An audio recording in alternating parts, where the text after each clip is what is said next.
official Francey Hakes. She tells it like it is. You know, Francey, what do you make of this fight? Now, California, it's good to see you. Thanks for joining us this Friday evening. California Governor Gavin Newsom, he is now demanding the DOJ and U.S. Attorney General Merrick Garland, launch a criminal probe of Florida Governor Ron DeSantis in Florida for flying illegal immigrants into California under, quote, false pretenses about access to jobs and housing and more. California is a sanctuary state. What do you make of this fight?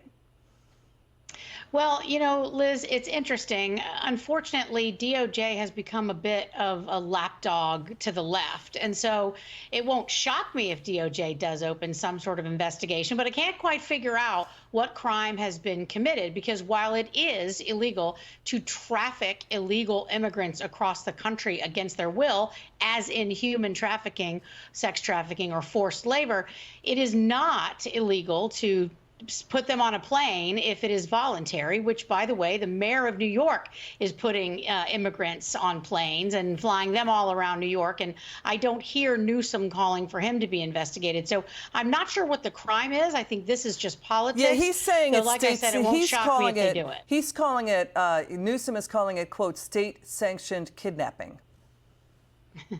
Well, that's just ridiculous. Kidnapping is moving someone against their will from place to place. And from what I understand, these people are signing waivers and they're signing effectively permission slips for themselves to be sent other places. I mean, these are sanctuary cities and sanctuary states. They say that they welcome immigrants. I'm not sure why Newsom is complaining. He has said all are welcome. They spend billions of dollars giving illegal immigrants health care and all sorts of other benefits. I don't know what he's complaining about. He's just getting what he asked for. Let's watch Democrats' New York City Mayor Eric Adams. We also have San Francisco Mayor London Breed, also outgoing Chicago Mayor Lori Lightfoot saying, hey, it's the White House who's responsible for problems like this. Watch this.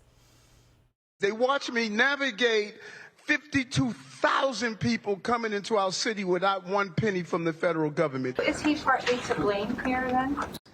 Is the federal government? The president. Yes. The president, the White House, and anybody else who was involved in the National Guard not being granted for the district's humanitarian response. We need a national solution for this national challenge. This can't be done city by city, state by state. It's got to be comprehensive, and it's got to be originated by the federal government. Each of those mayors are talking common sense. Each of those Democrats are saying, hey, cut it out, White House. Stop with the border collapse and help us out. What do you think, Francey? Well, I mean, I agree with them. You look at states like Texas and the other border states, and they're dealing with the flood of millions of illegal immigrants. These mayors are dealing with simply thousands after they've put into place and touted in their elections policies of sanctuary cities, welcoming everyone. So I'm not sure why they're complaining now, except for the fact that we took them up on it. Governor DeSantis took them up on it and sent immigrants their way. And they didn't like the fact that they suddenly had to take care of these people the way these border state city mayors and governors have had to do for years now. Got it. Francey, come back soon. Don't be a stranger. We love having you on the show. We'll see you again soon, Francey. Thanks, Liz.